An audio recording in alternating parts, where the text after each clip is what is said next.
সংসার জীবন নারী ছাড়া কল্পনা করা যায় না। নারী হচ্ছে সংসারের মূল স্তম্ভ। তাই কথায় আছে, সংসার সুখী হয় রমণীর গুণে। এই ধরনের গৃহিণী খুঁজতে গিয়ে মাথার ঘাম পায়ে ফেলতে হয়। তাই সংসার জীবন সুন্দর করে তোলার জন্য চরিত্রবান নারীর বিকল্প নেই। যারা জীবনসঙ্গিনী খুঁজছেন তাদের অবশ্যই জানতে হবে অসৎ নারী চেনার উপায়গুলি। তাহলে সঠিক সৎ নারী নির্বাচন করতে পারবেন। 1 নম্বর পয়েন্ট, নির্লজ্জতার অভাব। কথায় বলে, লজ্জায় নারীর ভূষণ।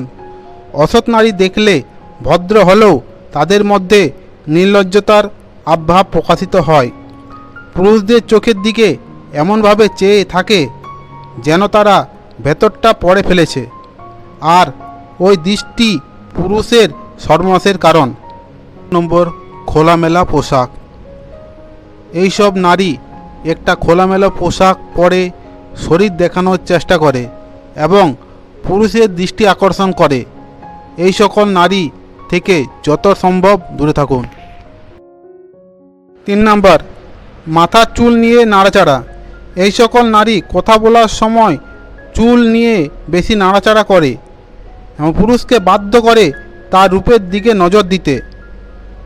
4 নম্বর, একান্তে দেখা করার প্রবণতা।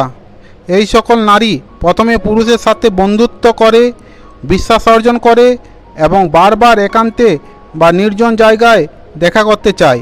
এই সকল নারীকে কখনো বিশ্বাস করবেন না, এরা পুরুষকে ফাঁদে ফেলতে ওস্তাদ। 5 নম্বর, নানা অজুহাতে কথা বলার সুযোগ খোঁজে। এই সকল নারী নানা অজুহাতে তোমার সঙ্গে কথা বলার সুযোগ খুঁজবে। কথা না বললে তোমার বাড়ি পর্যন্ত চলে আসবে। সবার বিশ্বাস অর্জন করার চেষ্টা করবে। এই সকল দুশ্চরিত্র নারী থেকে দূরে থাকুন। 6 নম্বর, চোখের ভাবভঙ্গি। এই সকল মহিলারা চোখের ভাবভঙ্গি বা চোখের চাউনি এতটাই অ্যাট্রাকটিভ হয় যে কোনো পুরুষকে এদের ফাঁদে পড়ে যায়। এরা চোখের ইশারায় নানা ইঙ্গিত করে, তাই এই সকল নারী থেকে দূরে থাকুন। 7 নম্বর, মদ্যপানে আসক্ত নারী। যেসব নারী মদ্যপান আর নেশাগ্রস্ত হয় এদের থেকে সবসময় দূরে থাকার চেষ্টা করুন। চরিত্রহীন নারীরা মোবাইলে বারবার মেসেজ করবে। এদের ফাঁদে পা দিলে আপনাকে নানাভাবে সমস্যায় ফেলবে, এমনকি ব্ল্যাকমেলিংও করতে পারে।